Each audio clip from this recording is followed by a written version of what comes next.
নমস্কার বন্ধুরা, আপনারা সবাই দেখছেন সরকারি সংবাদ ইউটিউব চ্যানেল। বন্ধুরা, যেমনটা আগের ভিডিওতে আপনাদের বলেছিলাম যে আমেরিকা যুক্তরাষ্ট্রে যে নতুন করোনা ভাইরাসের প্রজাতিটা দেখা গিয়েছে, স্টেন প্রজাতি, সেটা কিন্তু এবার শিশুদেরও আক্রমণ করে।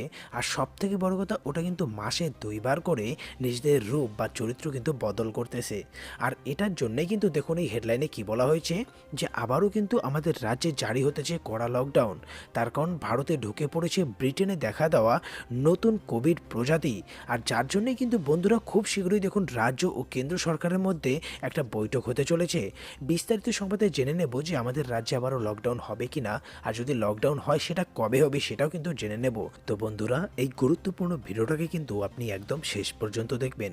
এরই সাথে আপনার কাছে একটা ছোট্ট অনুরোধ করব যে অবশ্যই কিন্তু এই ভিডিওটিকে একটি লাইক করে লাল রঙের সাবস্ক্রাইব বাটনে ক্লিক করে বেল নোটিফিকেশনটা অল করে দেবেন।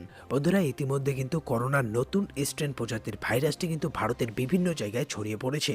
তার কারণ বন্ধুরা, লন্ডন থেকে যে দুটি যুবক কলকাতায় আসে, তাদের মধ্যে কিন্তু নতুন প্রজাতির করোনা ভাইরাসের উপসর্গ পাওয়া গিয়েছে। তাদের তৎক্ষণাৎ হাসপাতালে ভর্তি করা হয় ঠিকই, কিন্তু তারা যে বিমানে আসে সেই বিমানে আরও 24টি যাত্রী ছিল, যাদের কিন্তু সেই রকম কোনো কিছু বলা হয়নি, তাদের ঠিকমতো চেক আপও করা হয়নি।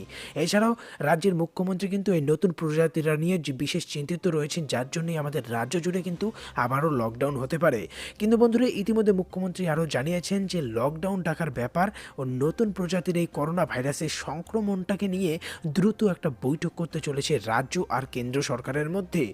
ব্রিটেনে আত্মপ্রকাশ করা এই নতুন প্রজাতির করোনা ভাইরাসটির ভারতে কিন্তু পৌঁছে গিয়েছে। বন্ধুরা, এই নতুন ভাইরাসটির বিজ্ঞানসম্মত নাম হচ্ছে VUI202012/0।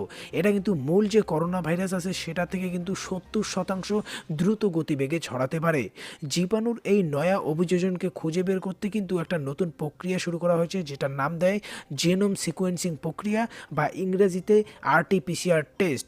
এছাড়াও বন্ধুরা বলা হয়েছে যে এই কোভিড সংক্রমণের এই নতুন প্রজাতির প্রকোপ থেকে বাঁচার জন্য কিন্তু মঙ্গলবার রাত থেকে ব্রিটেন থেকে আগত সমস্ত বিমান কিন্তু নিষিদ্ধ করেছে ভারতবর্ষ।